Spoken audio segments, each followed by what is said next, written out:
It's Friday the 11th of November, which is Armistice Day. It's quite depressing really to see how few people wear a poppy. I know there's a feeling out there that wearing a poppy glamorises war.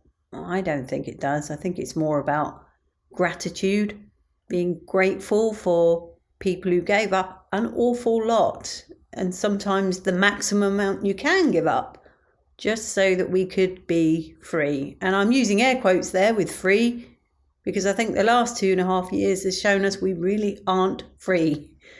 We are only free because the state allows us to be free, which is an odd sort of freedom. But anyway, let's move on. It's Friday. I'm just sitting here waiting for a delivery with a bottle of wine because I fancy some Prosecco tonight. I'm obviously going to rein it in a bit next week because I'm having surgery the week after. Did I mention that? Did I mention I'm having a facelift? Anyway, yeah, you can tell I'm nervous because I'll start talking much faster. Not a lot happened today, so I'm going to talk about last night. I am not loving how the dynamic has changed because of Matt Hancock being there. In the jungle, that is. I'm a celebrity, get me out of here. I'm not surprised it's changed as well.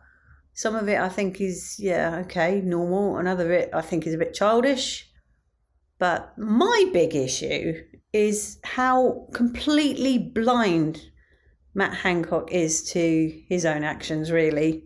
I mean, he seems to be playing the politician even in the jungle. He goes in saying, I want people to see the real me. It's like, mate, we saw the real you splashed all over the front of the Sun newspaper. You're not called Hansie Hancock for nothing. And also I was a little uncomfortable with the ease at which he was able to deceive his fellow campmates in stealing a hat and a gilet. It was just, I don't know. I'd be mortified if I was set a task like that. I would be panicking as to how I was going to get away with it. It's just, beyond belief. He just wandered around, put the hat on his head and job done.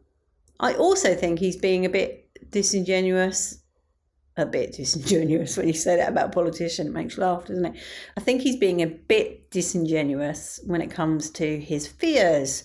He entered that jungle saying he had no fears, or more or less, something like that anyway. Now all of a sudden he's quite clear he's got a fear of snakes. And I think he's playing a game. I really do, because everybody knows that the Bush Tucker trial, where you are buried underground and then they just keep pouring snakes and snakes and snakes. And everybody knows that is a turning point for people, and everybody comes out of that looking amazing. So I think he's just setting himself up for being voted in for that task. Maybe I'm cynical. Much love and gratitude.